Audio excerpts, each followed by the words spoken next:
Halo, namaku Lili. Sekarang hari Kamis, waktunya cerita horor. Cerita ini merupakan kisah nyata yang dialami oleh Vinka. Karena mengikuti pekerjaan ayahnya, maka Vinka sering berpindah-pindah tempat tinggal. Rumah yang ditempati oleh keluarga Vinka ini benar-benar menyeramkan. Modelnya seperti rumah Belanda, gelap, nggak jelas, meskipun ada sinar matahari masuk, tapi tidak terlihat cerah, masih terasa gelap. Banyak hal yang menyeramkan dan menakutkan yang dialami oleh Vinka. 1. Ada gagak yang selalu tinggal di atap rumah. Setiap maghrib sampai malam, burung gagak selalu berhenti di atap rumah. Yang paling menakutkan ketika ada seorang dukun meninggal di desa itu. Ada burung gagak yang sangat besar di atap rumah dan suaranya sangat keras. Tidak hanya itu, saudara laki-lakinya Vinka yang nomor 1, dia memang bisa melihat benda-benda yang tidak bisa dilihat oleh orang lain. Dia tiba-tiba menjadi marah dan menangis sampai jam 2 pagi. Lalu adik Vinka yang paling kecil, dia juga tiba-tiba nangis ketakutan. Memang dia juga bisa melihat hal-hal yang tidak bisa dilihat oleh orang lain. Dan setiap malam matanya terus melihat ke atas sambil mengatupkan mulutnya seolah-olah dia sedang marah. 2. Gangguan kecil yang dialami oleh Ibu Vinka. Ibu Vinka adalah orang yang paling diganggu di keluarganya.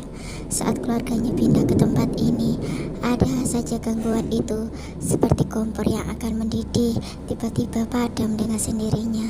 Lalu mainan adik Vinka tiba-tiba menyala sendiri. Suara orang berjalan, dan yang paling menakutkan adalah ketika ibunya akan menidurkan adiknya, ibunya melihat ada kaki yang seolah-olah ada seseorang yang duduk di tempat tidur itu. Dipikir ibunya itu adalah kaki Vinka, tapi waktu lihat kasur sebelah ibunya, lihat Vinka sedang tidur dan ibunya teriak kaget. Nah, pas dilihat lagi, kaki itu tiba-tiba nggak ada. 3. Suara orang berjalan dan menyapu di samping dan di depan rumah. Vinka sering tidur di depan TV karena di kamar Vinka juga tidak ada TV-nya. Setiap malam sekitar pukul 1 sampai jam setengah 2 pagi selalu ada orang berjalan di teras rumah Vinka karena ruang TV hanya dipisahkan oleh tembok dan pekarangan, maka sangat jelas terdengar suara orang berjalan. Suatu hari, Vinka melihat keluar ke koridor dan ingin melihat siapa yang berjalan di halaman pada malam hari. Tapi ketika Vinka keluar, tiba-tiba suaranya hilang.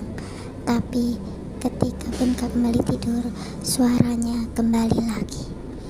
Vinka sangat merinding saat itu dan langsung mencari spray untuk menutupi wajahnya dan mencoba untuk tidur.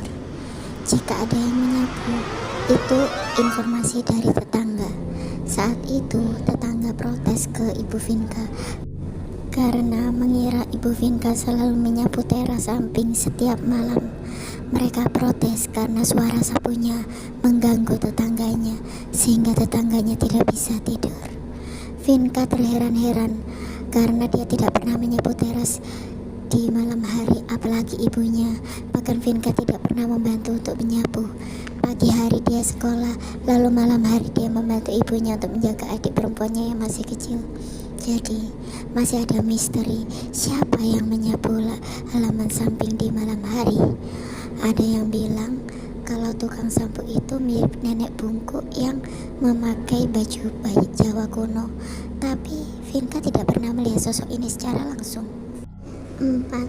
Tuyul-tuyul di dapur. Saat itu tengah hari dan kebetulan Vinka sendirian di rumah. Vinka mendengar suara anak-anak kecil berlarian dan tertawa di sekitar dapur. Karena penasaran, Vinka menengok ke dapur. Walaupun dari kejauhan terlihat Di sana memang ada 4 anak kecil yang sedang berlarian. Vinka langsung berhenti, gak bisa bergerak dan tidak berteriak. Dia hanya diam sampai akhirnya dia memberanikan diri untuk lari sekencang-kencangnya. Vinka masih ingat mereka tertawa di sana dan semakin keras ketika Vinka lari. 5. Pocong di kamar mandi.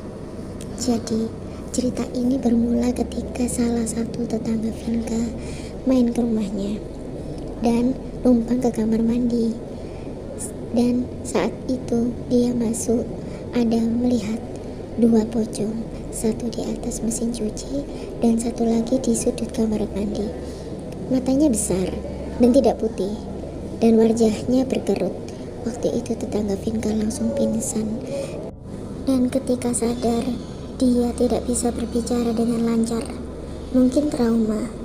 Dan waktu saudara Vinka main ke rumah, dia melihat keran air sering menyala sendiri padahal sudah dimatikan, dan karena airnya sudah penuh jadi dimatikan.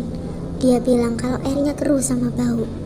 Lalu Vinka mengecek berkali-kali, tapi gak ada apa-apa, airnya bersih dan tidak bau. 6. 2 orang gantung diri dan seekor buaya besar di kandang. Cerita yang ini pengalaman paling buruk dialami oleh ibu Vinka di rumah itu. Karena gudang belakang gak dipakai, maka dimanfaatkan oleh ibu Vinka sebagai tempat jemuran setengah kering. Nah, kejadian ini bermula tepat setelah maghrib menjelang isya. Saat ibunya mengambil jemuran pakaian di belakang, dia melihat 2 orang bergelantungan di langit-langit gudang. Saat itu, ibu Vinka langsung kaget dan langsung berteriak keras, sehingga beberapa tetangga Vinka datang semua. Ayah Vinka segera tiba ke gudang dan sesampainya di sana, ibu Vinka sudah duduk lemas dengan mata terpejam. Ketika Vinka mendekati ibunya tidak berani membuka mata dan akhirnya pindah ke ruangan. Ibunya masih syok, gak mau bicara sampai selang beberapa jam, sampai akhirnya cerita kalau ada 2 orang gantung diri di langit-langit gudang. Tidak jelas mukanya seperti apa, tetapi yang jelas sangat menyeramkan karena mata kedua orang itu terbuka dan lidahnya menjulur. Sebelumnya ibunya juga melihat seekor buaya hijau yang sangat besar. Besarnya bisa memenuhi hampir setengah lebar gudang. Ketika ibunya berjalan ke arahnya, ibu Vinka juga ingin masuk ke dalam gudang. Ibunya hanya diam, gak berteriak dan gak memberitahu siapa-siapa. Sampai akhirnya melihat orang gantung diri ini, ibunya baru berani menceritakan semuanya. Dan akhirnya setelah kejadian itu, keluarga Vinka pindah. Dan ternyata informasi dari tetangga sebelum rumah itu dibangun, tanahnya dijadikan tempat semedi atau meditasi dukun. Sebenarnya dulu ada batu yang sangat besar dan ada jin yang suka sholat di situ. Selain itu juga ada terdapat pohon sawo yang konon katanya ada genderuwo yang berdiam di pohon itu. Kalau masalah buaya dan gantung diri, sepertinya itu karena dulu banyak jin yang datang ke batu ukuran besar itu, sehingga banyak orang yang mencari ilmu gaib di sana. Yang Vinka dengar sampai sekarang pun, meski rumahnya sudah dibongkar dan tersambung dengan rumah tetangga, kawasan itu masih angker. Masih ada yang melihat penampakan pocong, anak kecil, dan lain-lain. Rumah itu sekarang telah dibersihkan sama pemilik rumah yang baru ya, lalu diubah menjadi kolam renang.